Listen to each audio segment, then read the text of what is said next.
राजा महाराजा रंग बहादुर डूबल बा।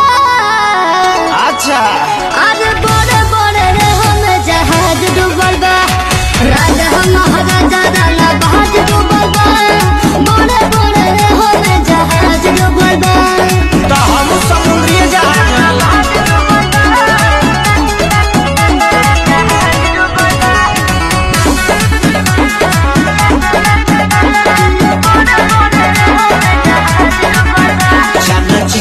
के साथ तू आ जाना हो, नीरज के सरधा पूरा जाना हो।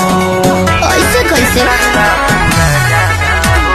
हमारा से रहो तो दूर न हो, 12 मासा में बड़े चोर न हो।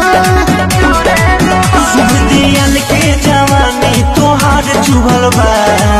अरे ले बॉडी राजा महाराजा रंग बहादुर डूबल बा।